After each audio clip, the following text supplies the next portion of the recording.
Good morning, evening, afternoon, middle of the night, wherever you are. Welcome to the second panel discussion that's part of the Student Symposium in Combinatorics 2022, a conference online for students by students in combinatorics and related disciplines. This conference is very generously sponsored by Matrix, the Australian Mathematical Society, the Australian Mathematical Sciences Institute, and UNSW Sydney. We're very grateful for their support. And this is the last day of our conference. I think the organizers are actually feeling a bit sad, or they're looking forward to some sleep. My name is Yudhi Bunjamin. I'm a PhD candidate here at UNSW in maths and stats, and I'm going to be chairing this panel today. This panel has a title that I've had to make sure I didn't permute the words of, A Strange Love, How I Learned to Stop Worrying and Love Mathematics. Right? And we're very grateful to have four panelists who are going to share what I'm sure are going to be some very interesting stories. So if we could go on to the next slide, and maybe the organizer who's sharing the slide could move their chat window to the side, because we can see a gray box. So we've got four wonderful panelists with us today.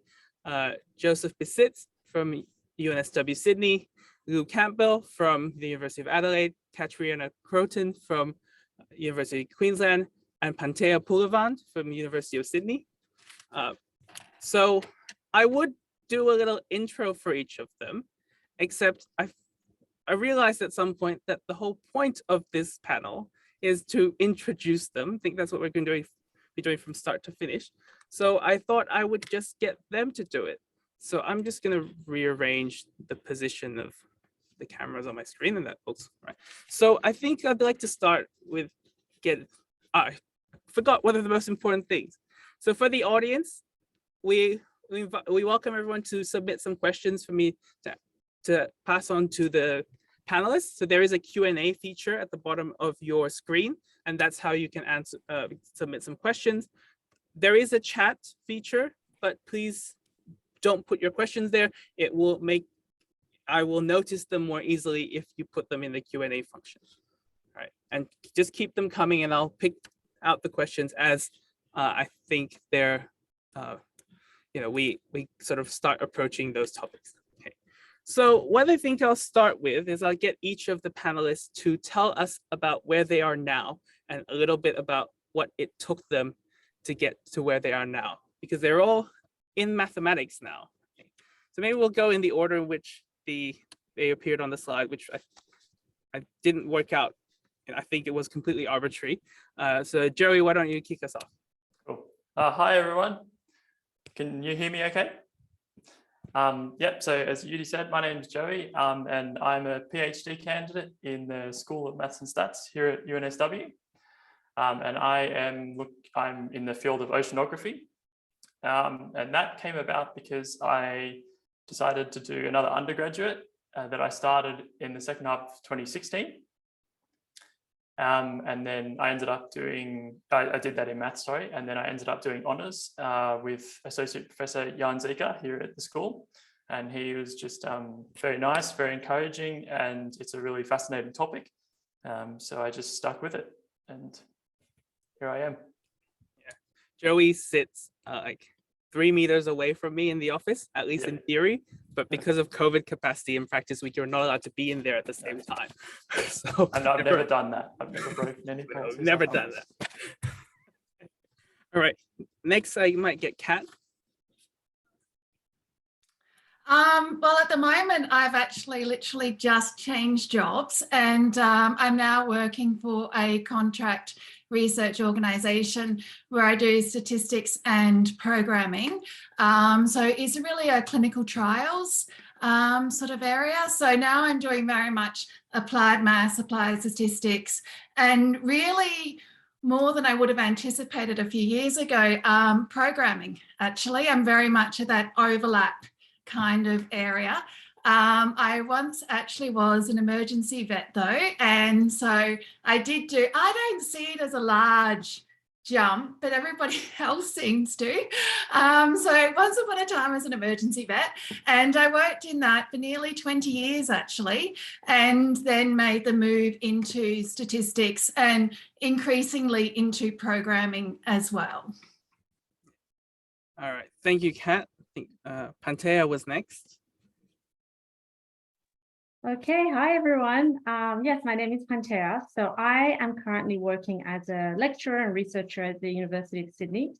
I actually did my undergraduate degree by distance through Murdoch University. I did my undergraduate in mathematics and physics, and I was a little bit unsure of which direction I'd go in, but then I did my honours with Professor Peter Kim in cancer research. So I did my honours and I did my PhD in cancer research, and what I work on is novel cancer therapies such as virotherapy or immune checkpoint blockade to study how we can improve cancer therapy. So that's my area now.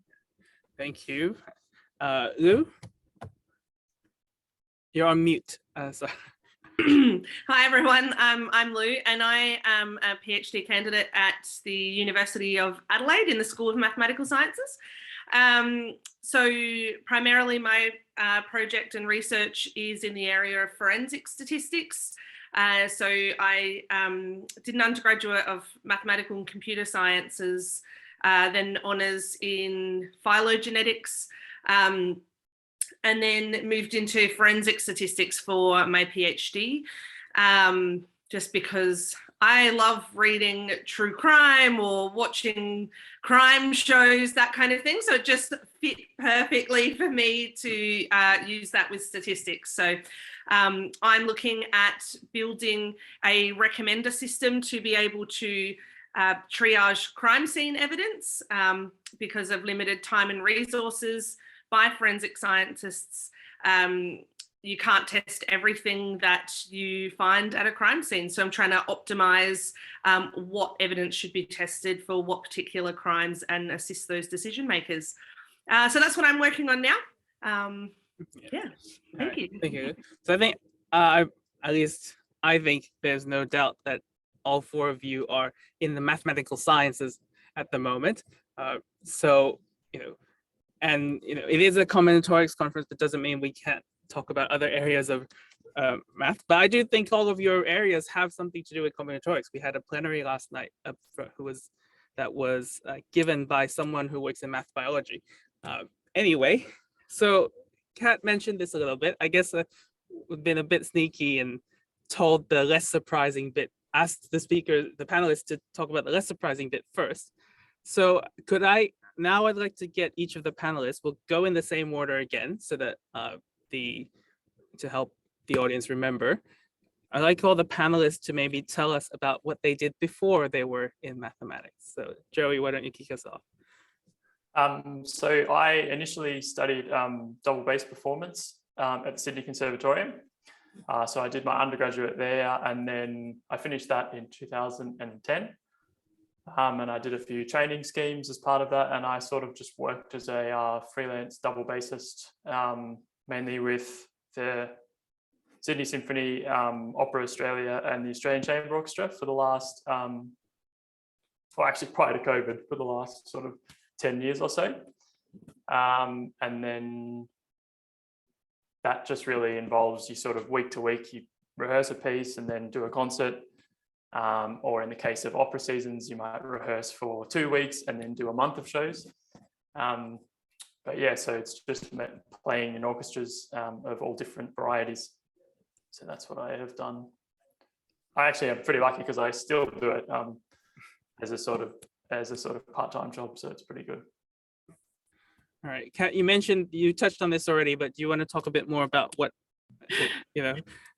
about the emergency vet side of things?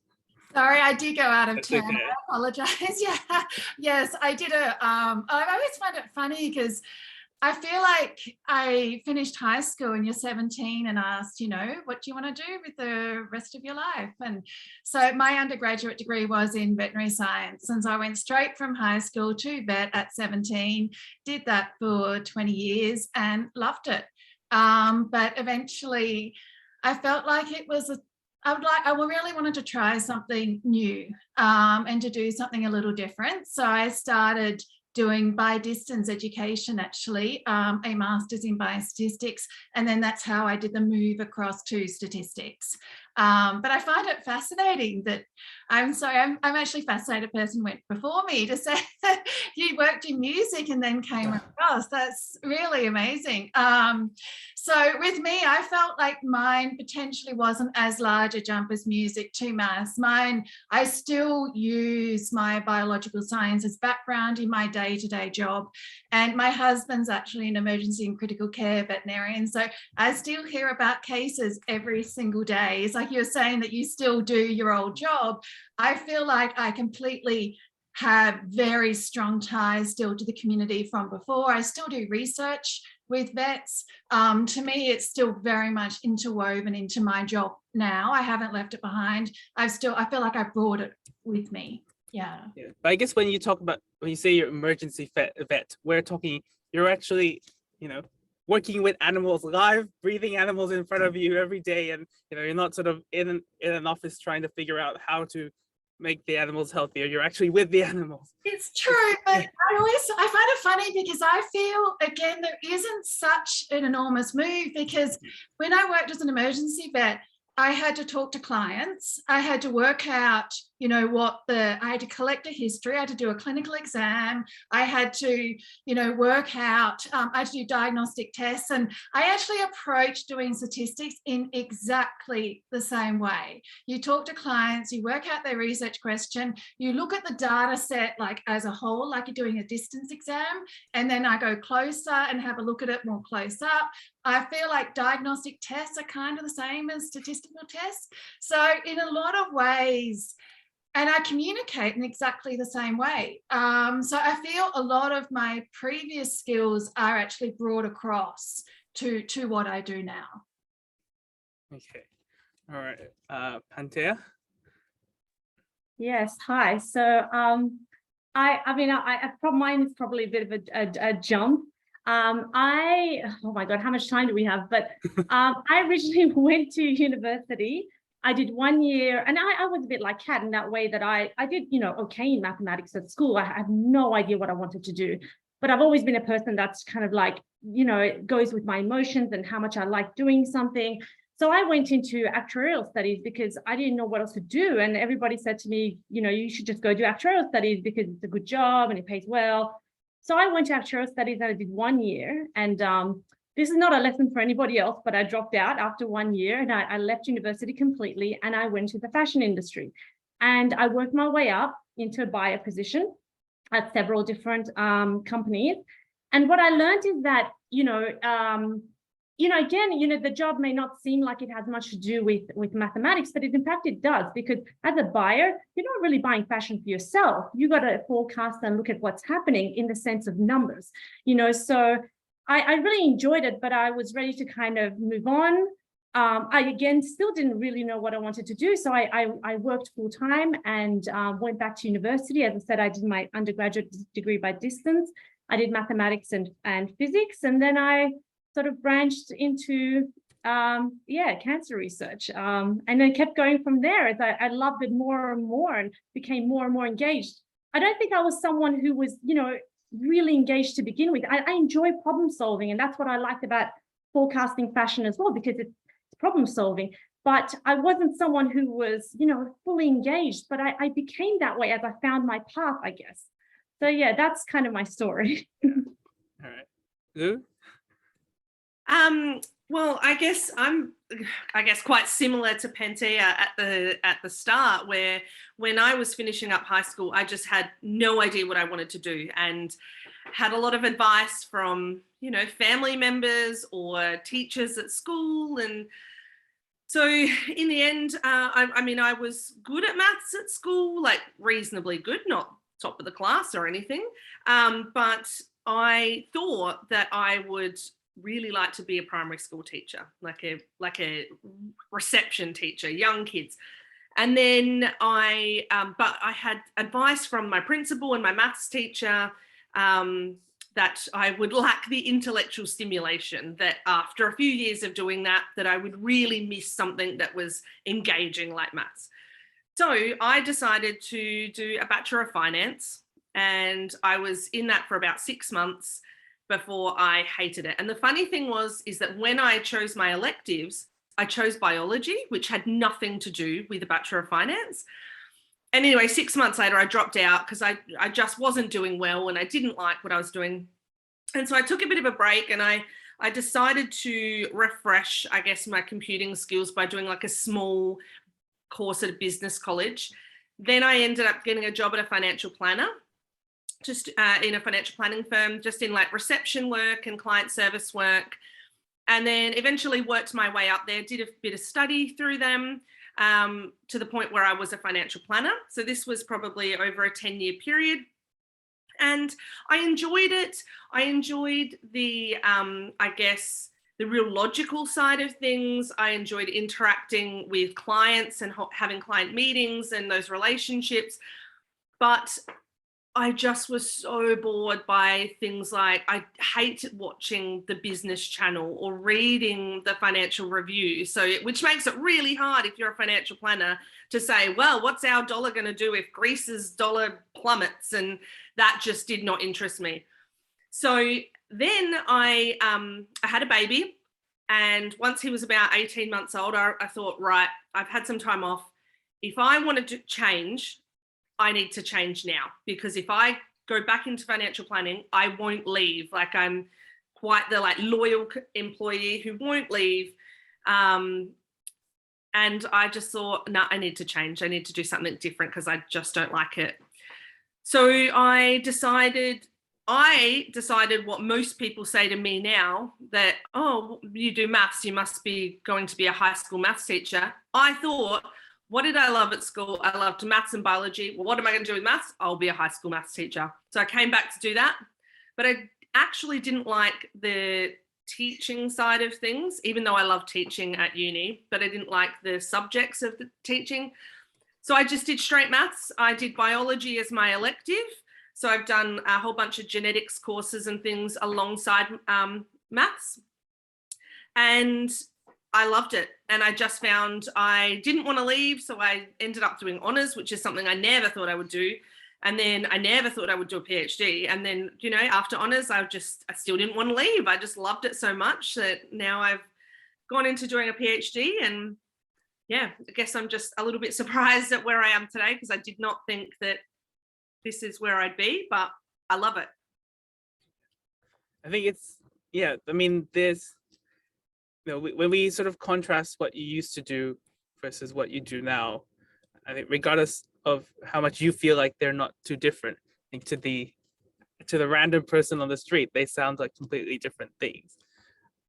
Maybe and I think the previous careers that you had, you know, I don't like to say, you know, are completely not related to mathematics, you know, but they definitely are not the kind of things you think of that mathematicians do more.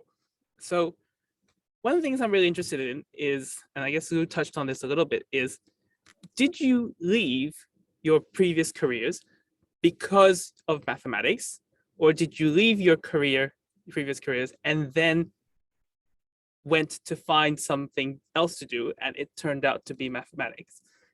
Because I think the thing that we want to sort of get, we're most interested in is what happened? What was that day like?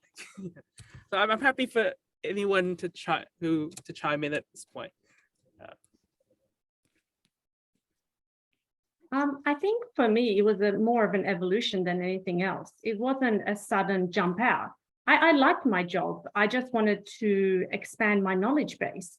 I knew I liked mathematics. I liked applied mathematics, and I liked physics. And it kind of evolved and happened naturally. You know, other people may be very different to my story, though. I think it's funny because when I decided, and I was similar to you, Louise, in that I was having a baby and I thought, okay, the same thing. If I'm going to move careers, you know, on maternity leave is the moment that you pause and you think about things. And so I thought either I'm going to go further, as you said, either I go further in the industry that I'm in now, which means I would specialize, or I would choose a different path. And I actually sat down and wrote down a whole lot of categories like work-life balance, what skills I enjoyed, and then I wrote down a whole lot of possible careers. I gave a score to everything, then I weighted things, summed it up, and came up with my answer. And then I remember showing this to my husband and he laughed, and I said, oh, look, I've come up with a statistician or epidemiologist, and he laughed and said, just the way you've approached it, clearly that's the path for you. So to me, it was actually an analytical problem. I literally sat down and analysed it as it was almost something that, as a problem I had to solve. Yeah. Joey, how did this transition happen for you? I guess for me, there's sort of a combination of things, but freelancing is pretty nice. It's because you're sort of in control of what you're doing, but then you're worrying about work and then stuff like that.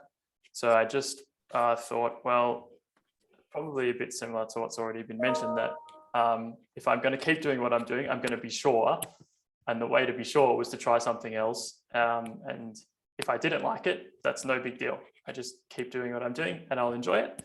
And if I did like it, I can just see where that goes. So yeah, that's why I just started the undergrad and just followed it really. And yeah, there was no sort. I don't know if I can have one moment where I was like, oh yeah, that's it. It's Yeah.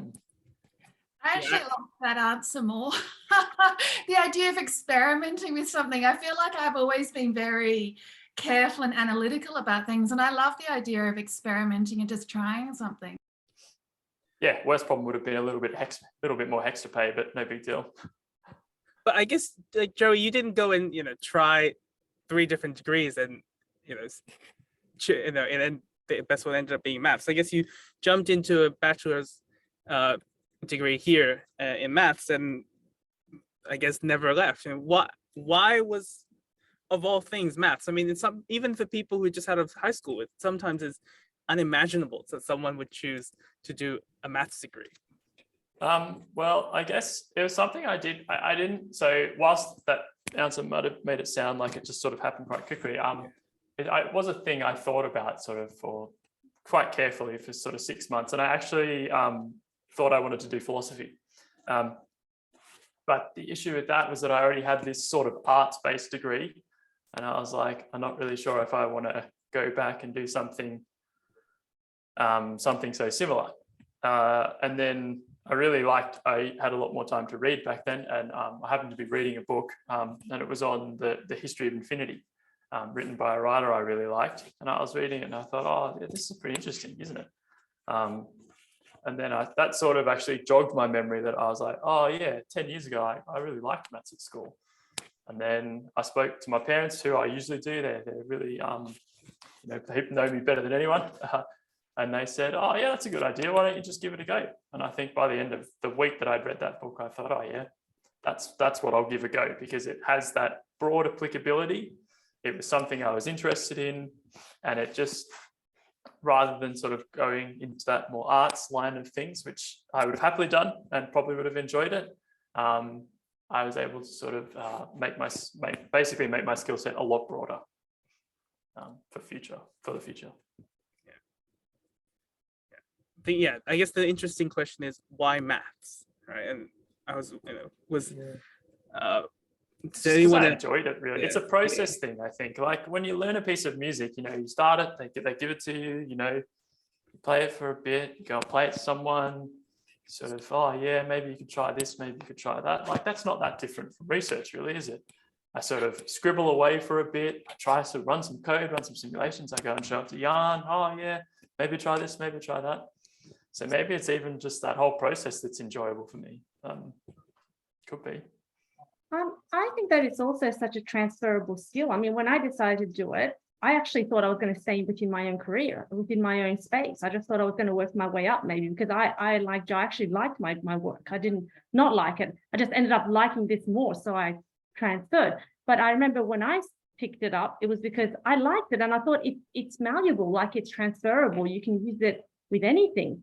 It's analytical skills, you know, so that's sort of, I guess, part of it as well. And everyone's always talking about data science, you know, especially 5 years ago, even more. Whoa, there's no data scientists in the world. So I thought, you know, maybe I could do that. Now it's not the case, you know. Now probably all of those jobs will be dried up by the time I'm finished. Yeah. I think what's interesting is that, you know, I mean, we're talking about why you chose to go into math, the mathematical sciences. One thing part of this panel was that we really looked for people who really had no mathematical training prior to the previous career. So there are a lot of people who say do an undergraduate in mathematics and then go out into the industry and then come back and do their PhD. I happen to be one of those people.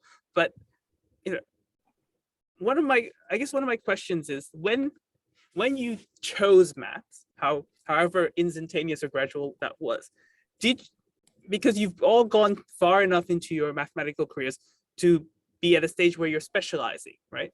At least everyone here is at least doing a PhD.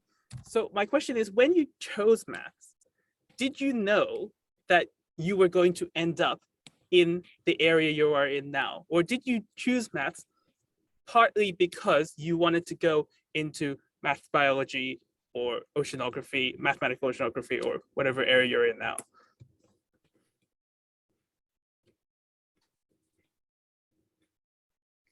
Whoever wants to chime in, go for it. I can go if you like. So when I took a break, I just thought, what did I love in high school? And I just thought, I love maths and I loved biology. So I'll go back and study those things. But I think I was about 14 years out of school at that point. So all I could remember how to do was like factorize and expand. That was literally my memory of maths. But I just remembered always doing my maths homework first when I was in high school. And I loved it. I loved helping other people that were in the same class as me who didn't understand how to approach a problem, or there was a teacher that it would explain it one way and I could see how to do it another way and I would explain it to someone else. And I just loved all of that. When I first went back, it was a real struggle. I mean, I had a 2.5-year-old at that point and I could not remember anything from power laws or just the smallest things. I needed to see every single step when the lecturer was working something out. It was really tricky, but I just loved it so much. I loved the critical thinking. I loved the logical processes of mathematics. But to where I am now, I think it was really tricky to find something or to understand how to incorporate maths with something else for me. I knew I loved biology and I wanted to work in that space with mathematics. And so I did a phylogenetics project at the start, which partway through my honours, I realised that wasn't the area for me. And I just talked to so many people about their different areas of research. And whilst I found some of them were really interesting, they just weren't for me. And then this project came up in forensic statistics. And I just thought, this is the thing that I've been looking for. Like, it incorporates my love for maths and stats, but you know, I have to do a lot of coding and machine learning for it, which partially to me is a little bit scary. But the forensics part of it is a real interest for me from outside of mathematics as well. We did a forensic science course when I was in year 10 and I loved that. I like watching crime shows, or I like reading crime novels. And so just amalgamating those things that I loved makes it so much easier for me to love what I do now as well.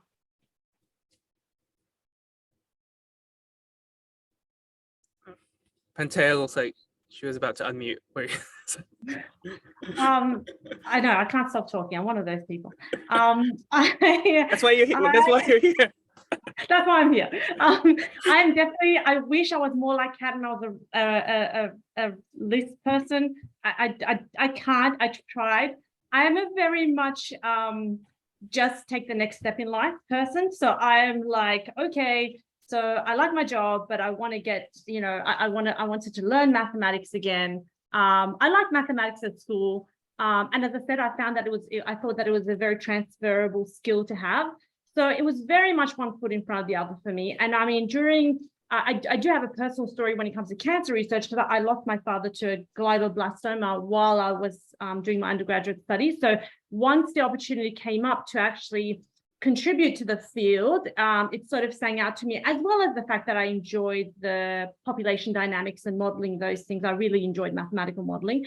And yeah, so that was also a big thing for me. But to be honest, even when I was doing I started my PhD, I didn't think about what I was going to do after my PhD until I was close to the end of my PhD. And I know this doesn't work for everybody, but for me, it was like, okay, I'm getting towards the end of my PhD. I also actually own a small, I own a tutoring studio where I sort of connect students to mathematicians and they work together. That's a side story. But anyway, I thought, you know, will I continue with my business? Will I put my thoughts somewhere else? But then I was like, no, I actually like this. And you know, once I wrote my thesis, I thought, no, I want to keep going. So it's, you know, as I said, it's just a different process, but it's kind of led to the same place as the others. So yeah.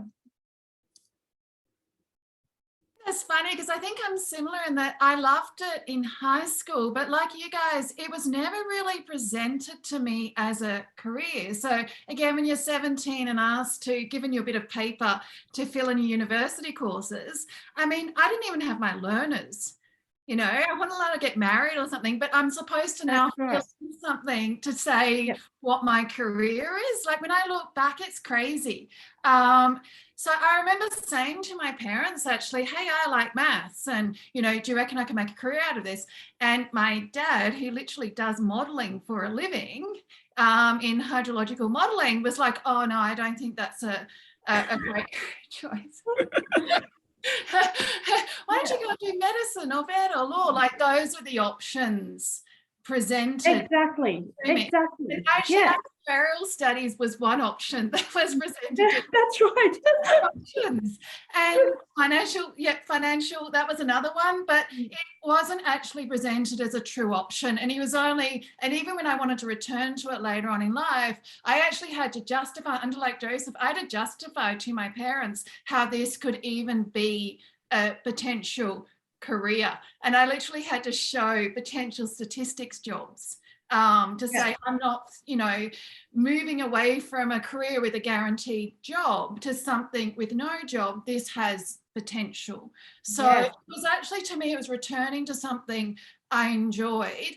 And I remember even when I moved into vet, and I thought, because vet, you need like physics, chemistry, maths B, maths C, English as prereq. So when I moved into vet, I thought, oh, there'll be maths in here for sure. There wasn't. There was like one statistics subject in second year, and that was it. And I was one of like only 6 people who showed up, and I was the only one who actually enjoyed it.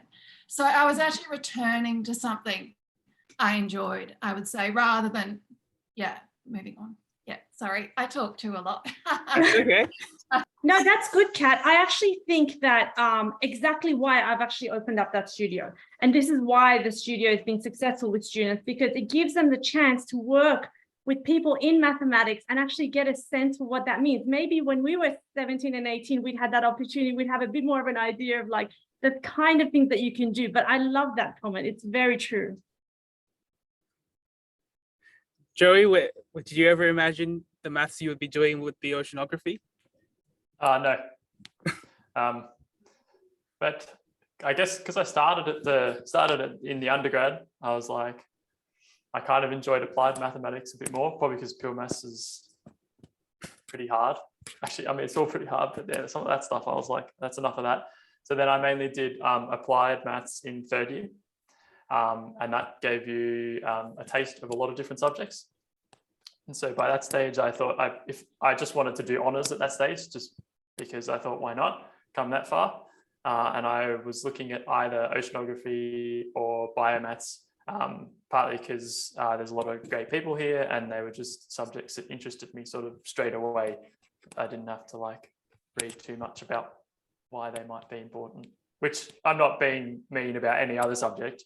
I just like, you know, ocean climate, biomass, cancer. It's like, not that that's good, you know, not that it's as simple as that, but I guess it's like, oh yeah, that seems like a good thing to spend some time doing.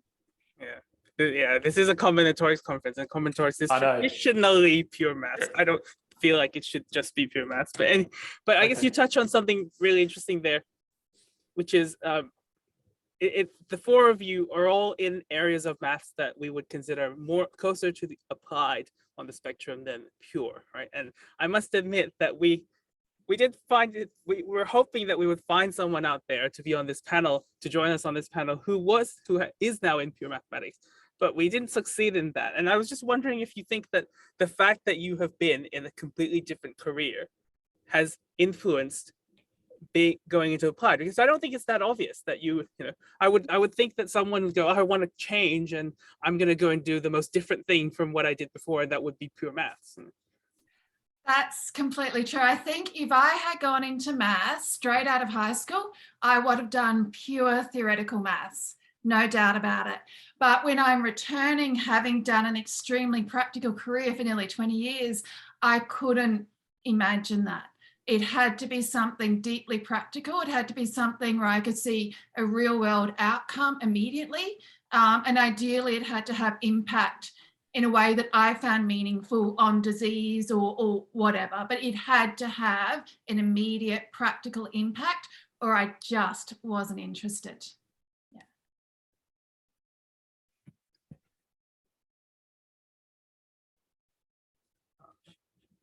Pantea, you look like you're about to unmute. I'm very happy to stay unmuted. But if you ask, okay. No, okay, so I think for me, again, it was just kind of more an opportunity thing. I started my undergraduate like 10 years ago, and you know, now because I worked, you know, I finished my PhD and I'm now working.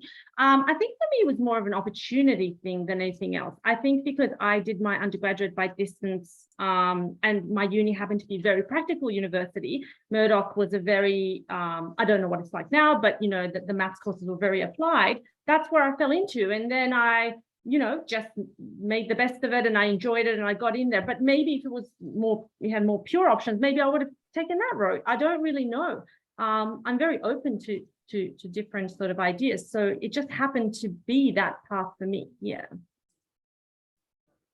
Lou, were you going to say something about this? Sure.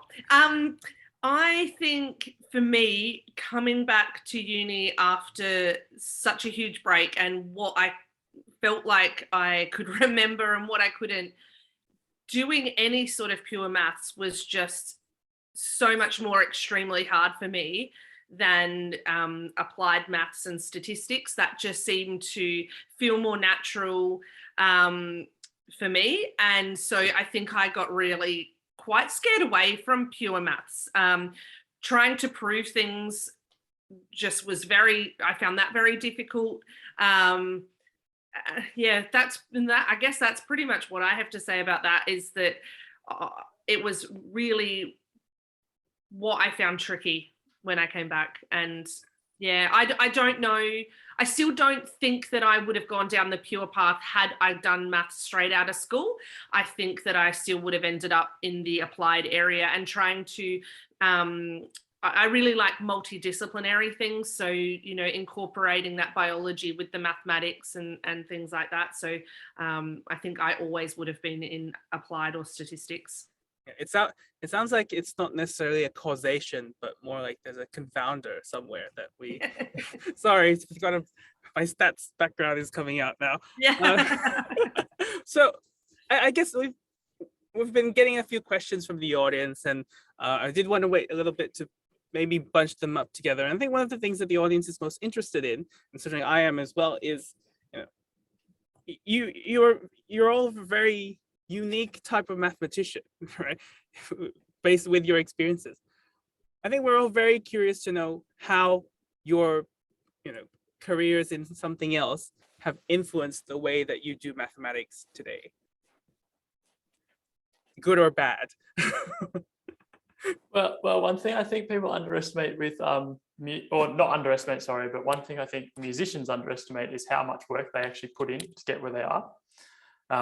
And so the idea that something's hard and you have to try at it, like, is not such a worry. So I was 10 years out of school when I came back. I had to work really hard for 6 months revising all of the year 12 stuff before I started, and that helped, you know. But like, I guess the thing that I'm most grateful for is having, you know, I know that if you stick at it for long enough, keep bashing your head against the wall, something will eventually happen, you know. And I guess that's the thing I hold on to from studying music and being a musician. I think I would have to say my previous career does make me approach it very differently. Like I said, I feel like when I was a 17-year-old and I actually loved the pure maths when I was in high school. I hated applied maths in high school, but after so many years in such an applied area, I became a far more practical person, and also somebody who's much more willing to talk to people. So if you talk to me as a 17-year-old, I would have been a pure mathematician, and I would have been in an office and I wouldn't have talked to anybody. I was a completely different person. But 20 years of chatting to people day in, day out in highly stressful situations, I'm actually a completely different person from that career. That career, I think, completely changed me and changed who I am. So I would say that the way I approach maths now is far, far more practical. I'm also far more careful when I talk to researchers that I understand their data set, because I know how easy it is that if I make an error in judgment right at the start, that will carry all the way through. Just like if I do a clinical exam incorrectly or I get something wrong at the start and I make a misdiagnosis, I'd be very careful then that I don't carry that all the way through. So I think I'm much more careful about getting the basics right, communicating, and just being practical about it. I think I'm a very, very different mathematician to who I would have been otherwise.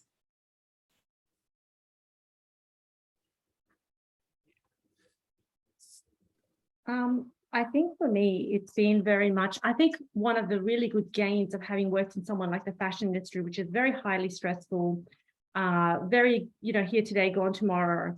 I think that for me, it's been, my communication skills and your skills in negotiation. I know that sounds really strange, but, when you are working in that field and you're trying to kind of get the best pieces, the best prices, all those kind of things. You're constantly juggling these ideas. I think a big gain for me has been to be able to, have these kind of, I feel, stronger communication skills than what I would have had as a 17, 18-year-old. I can, quite comfortably, chat with my biological collaborators, understand where they're going, be able to, draw up a model for them, comfortable to come back to them, comfortable to make new connections. And I think that's a big gain in my area, and not to mention things like the amount of presentations that we have to do all the time, So I think that's been a really good positive impact from my previous career. I guess for me, working in financial planning, we had a lot of deadlines that we had to meet, and clients that we had to get things to when we said that we would, to make sure we kept those relationships intact. And so I think for me, when I first came back to uni, I had very good organizational skills, the meeting deadlines and everything didn't feel difficult for me. And I think some of the others is the ability to be able to talk to people. I found that if I saw the lecturer and I wanted to ask a question, I felt very comfortable to just approach them and ask something, whereas some of my peers didn't necessarily feel that they could or want or were game enough to go up and ask a question. So I think just by talking to a lot of people and having to meet those deadlines and everything, that was something for me when I came back to uni that I feel like was a benefit from my previous career. last night we sort of had a panel discussion about people who've been in maths academia and gone out to industry now. And, I wonder, what do you think, for you, having been in both, I guess, what do you think would make, if you went back to your old jobs after spending some time in maths academia, how would you have done those old jobs differently? I actually fully intend to return to my old job at some point. I never, like Joseph, I don't want to leave that behind. At some point, I would love to return to that. I think in terms of how I do it differently, I actually don't think I would. Having said that there's an enormous amount of overlap, I feel that vet helps me with maths, but with maths helping me with vet, I worked out infusion rates. Maybe I would look at my ventilator curves a little bit differently, but largely, actually, it doesn't go as much the other way for me. I'm not sure it would help me. Maybe I'd be a bit better at counting bars rests, but I'll let you know when I finish my PhD.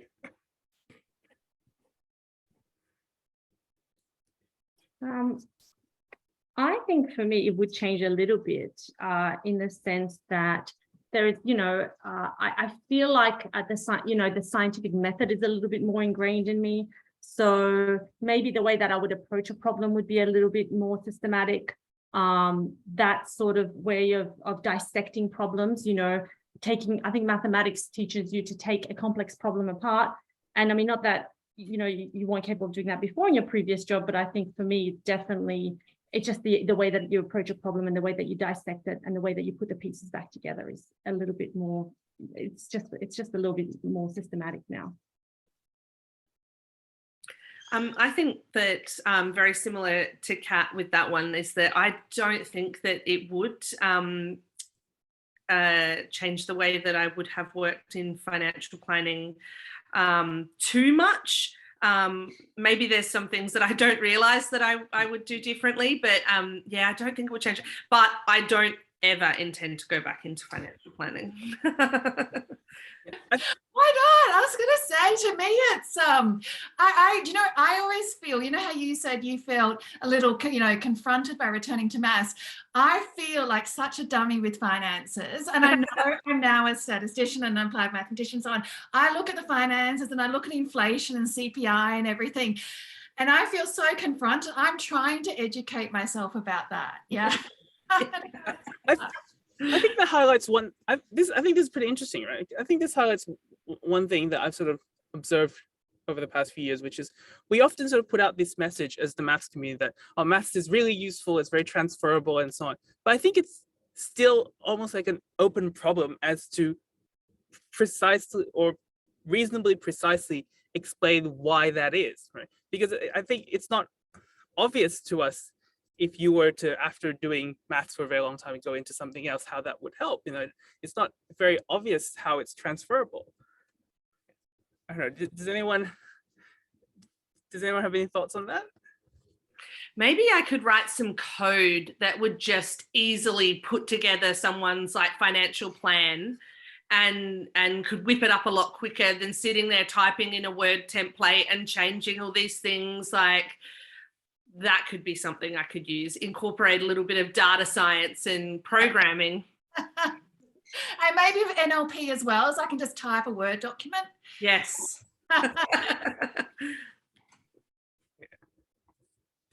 Yeah, it's a hard one. I mean, at the very core of it, I should say at the very basic level, it is numerical skills.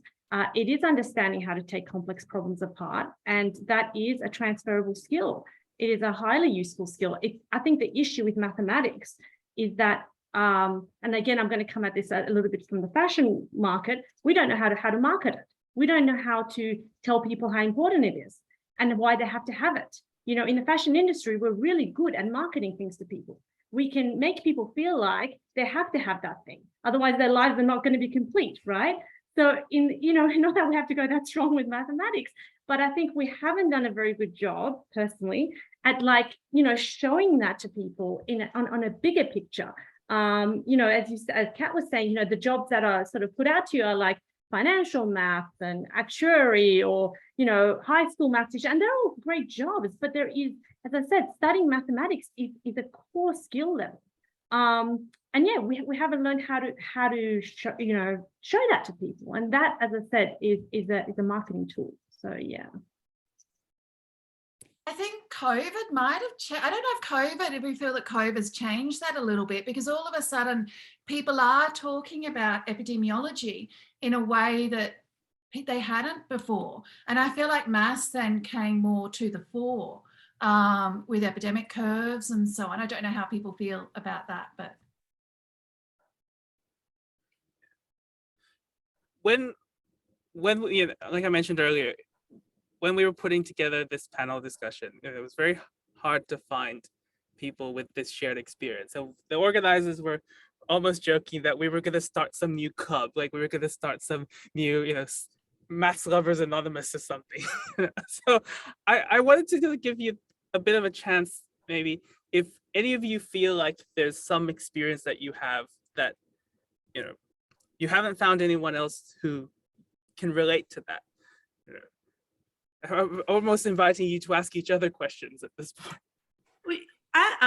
Where I am studying, and I had two honours supervisors that both had previous careers before returning to mathematics. So one of them was a vet, and his wife is also, she's still a vet, but he's come back. Are you at the University of Adelaide?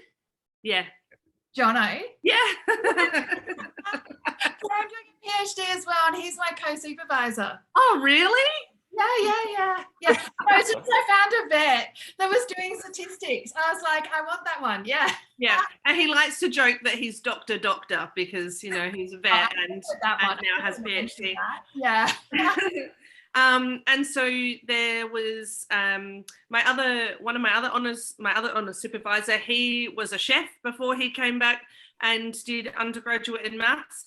And now one of my PhD supervisors, she had other previous careers before she came back to do her degree, her undergraduate and then honors and then PhD. And she was also a chef, but she had a few other jobs as well. So I don't know whether there's any correlation between some of these previous careers and then returning to do maths. But yeah, I actually know quite a few.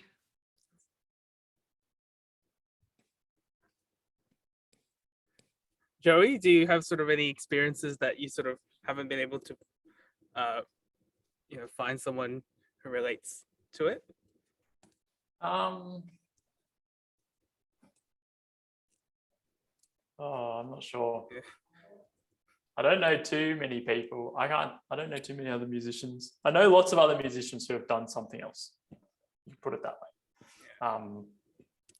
After 2 years in a job, 10 years, whatever. So I don't think sort of stepping out of music and doing something else is a wildly new idea.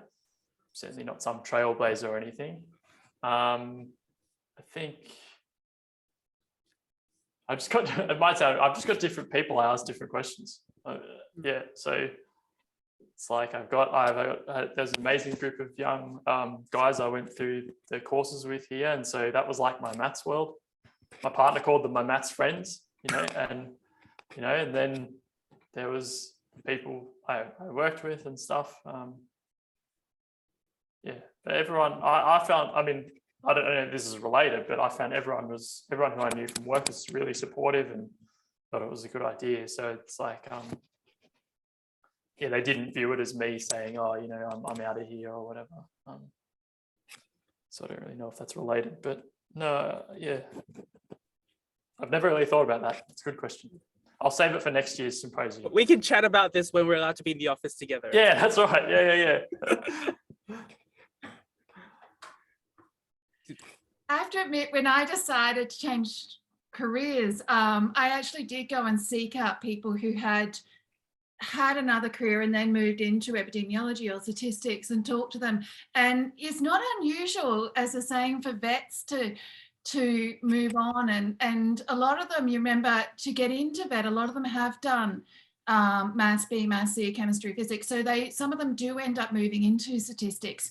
Jono's one, and I do know a couple of others as well. And there's quite a few epidemiologists as well, where you are studying, disease within populations, and there's a lot of overlap with statistics. So for me, I actually there's quite a few people, and I've worked in university clinics. Actually, at Murdoch Uni was one, and at the University of Queensland as well. So when I was moving from a clinician to a statistician, I simply walked up the hill and chatted to people in that building and got an idea of where I was heading. So I had a bit of a built-in group already, I suppose. I think I'm more like Joe in the sense that I've got my two groups of friends. I have my friends who are still in fashion, who walked away up, and it's funny because I can now, I left and I can watch their career trajectories, and I now have my friends at university, and I actually don't know other people like me who've taken I'd say sort of drastic, I guess, because fashion is so different. So I don't really have that. I think one thing that maybe other people might have experienced by changing careers, and I said I'm now in my new career as a researcher. I think that I maybe, or maybe this is just a personality trait, I feel like when I talk to either camp, they're very concerned about making sure that things go right where they are, and making sure that they're on the right path, and it's very, very kind of stringent. Whereas for me, having changed careers from, something like I said, like fashion to this, that I feel much more relaxed about it. And I feel like, well, I could again change careers tomorrow if I really wanted to. Not that I would, but it's that sort of, I'm more comfortable with it, I guess. Then having taken a single trajectory, maybe it just feels more scary because you haven't experienced the rest. But that again could just be my experience. I was just going to say, is anybody else thinking of a third career? Yeah.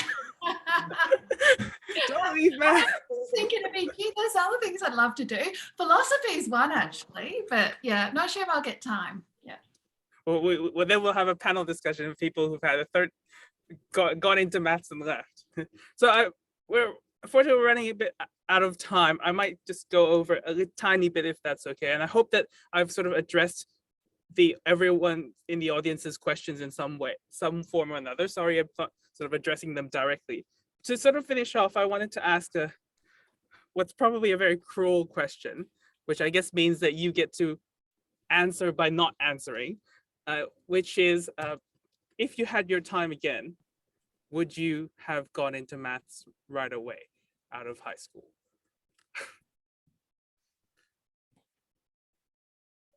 Okay, Kat looks like. Okay, then yeah. No, I wouldn't, because I think being a vet for nearly 20 years, like I said before, changed fundamentally who I am. It's made me able to talk to people in a completely different way. I think I've become a much more compassionate person than I otherwise would have been. I'm not saying I'm a beacon of compassion or anything, but I've seen a lot more of life, both the highs and the lows, and I wouldn't change that for anything. I loved my job, and I love this too. I feel it's a both and I think I'm very lucky to have had both.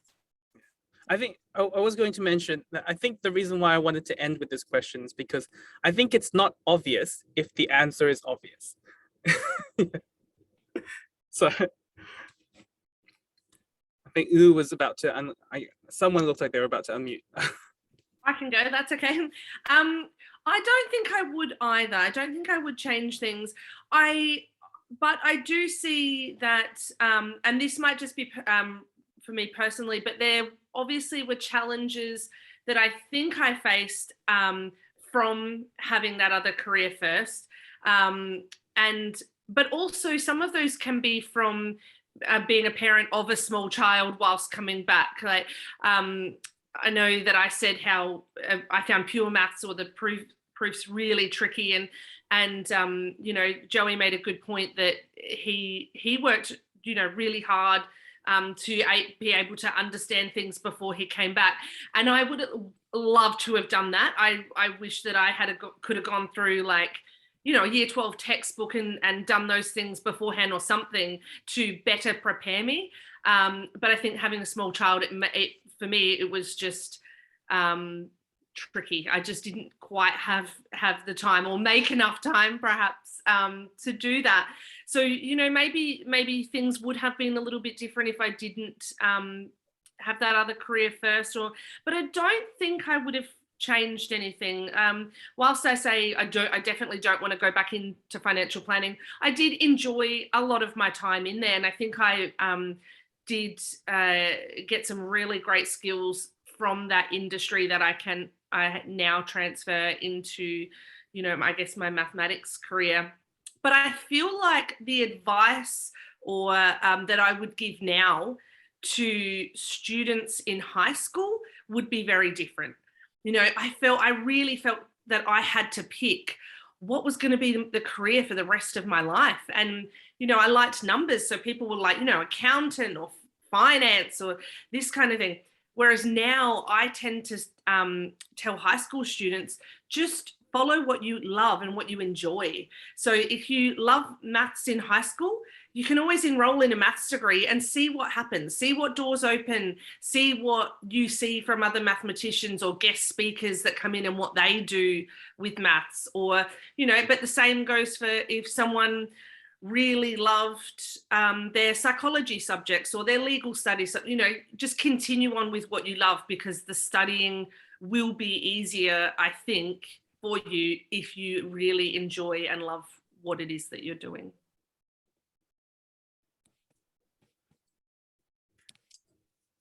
No, I wouldn't. I'll just do what I was so hell bent. I mean, it's an interesting question because I just know what I was like at that age, and I was so hell bent on having a go at double base that there's no way I would have been spoken into anything else.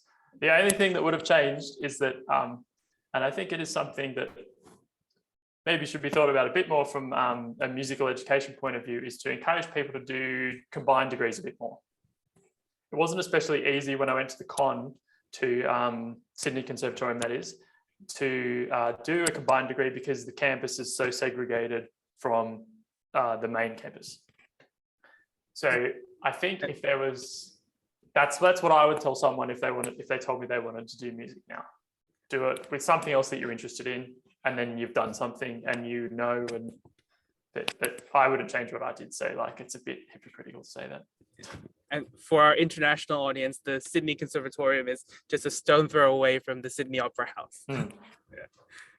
Pantea? No, absolutely not. I think for me, life is about collecting experiences and enjoying it while you're doing it. And can you imagine being in your early 20s and working as a fashion buyer? Like, you know, it was awesome. Like, there's nothing better at that age for me. So no, yeah, absolutely not. I enjoyed it. It's made me the person that I am today, and I don't want to be anybody else. So yeah, absolutely not. All right. I think we could go on for a couple more hours, but we need to let people in certain time zones go to bed, or maybe they are already in bed. Could I please invite the whole audience to give our panelists a big virtual round of applause while I give an audible one. So thank you very much for joining us. I wish I could advertise that, please join us at the next panel discussion, but unfortunately this is the last one of the Student Symposium in Combinatorics. For those of you who are attending the symposium and are in American time zones, this is probably the last session that you're joining us live. So we wanted to thank you very much for joining us for the conference. For those of you who are in time zones that are good for the evening, the Sydney evening session, we hope to see you later tonight. We'll have one more plenary talk, which is also open to the public, and we'll have a closing ceremony for those who are registered for the conference. So once again, thank you very much for coming, and to our panelists, and hope to see some of you at another discussion like this.